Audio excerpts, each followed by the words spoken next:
morning, everyone. My name is Ana Sofia Wells de la Garza, and today I'm gonna tell you this story about how Netflix goes into Bollywood. So, as we all know, Netflix started as a DVD rental company in the United States that grew into an online streaming company and then moved to other countries for expansion. In this particular story, I'm gonna talk about how they enter the indie market and the problems they face in doing so.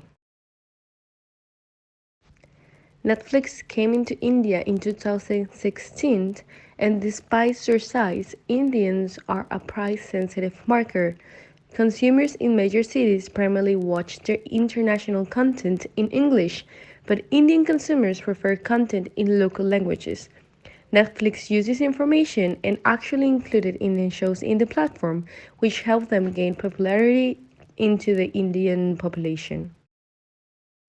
So, what was the biggest problem Netflix faced when entering India? Was that in the late 2016, the same year they entered, Jio Platforms, one of the biggest rivals in India, launching Jio 4G and broadband services that were 70% cheaper than the incumbent operators, leading competitors to lower prices to avoid losing existing customers.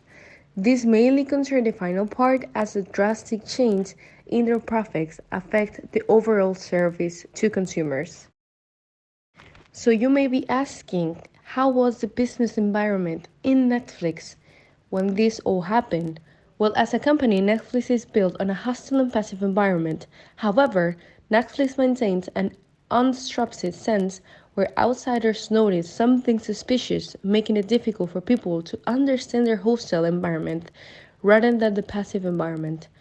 The company's internal presentation paints a beautiful picture of the good relationship between the company and its main employees, and it features a high degree of personal freedom, unlimited vacation days, high salaries and social benefits, and other impressive packages.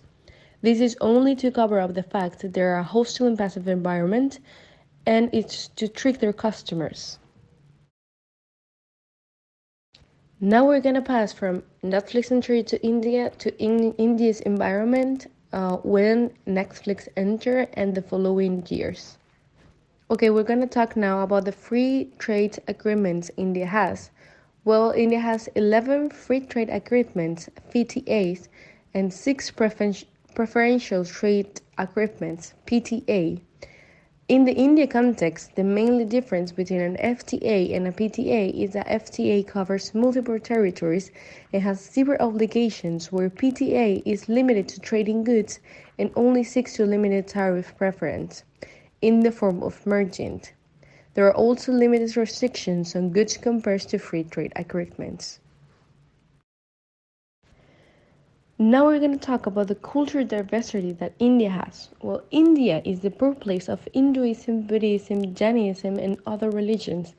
These are collectively known as Indian religions. Indian culture is one of the most Asian cultures present in the world.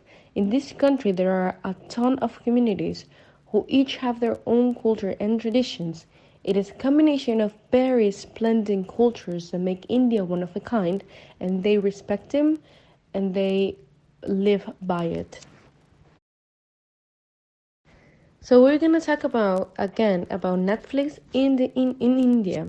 So first we're gonna talk about the financial framework. So in India, Netflix has a lot of competition, not only the common ones in other countries, and it's not the best option of the India people because they think other platforms can offer more stuff for the same price, such as Amazon Prime and Disney Plus. This is why Netflix is right now falling in the India market. We can also say that according to the SM Pretium University CSE study, an additional 230 million Indians fell below the poverty line in the immediate aftermath of the COVID-19 pandemic. This affects a lot of the market in these platforms because not all the people can afford them right now. Lastly, we're going to talk about the politics and policies that India has. The government in India will regulate content on video streaming platforms, so this one needs to sign a CDEF or self-regulation so they can fit the environment of the country. Netflix has already signed this, But they didn't make any comments when the media asked about this topic, so it's a little bit off to people that they will sign this but not accomplish or acknowledge this um, regulation.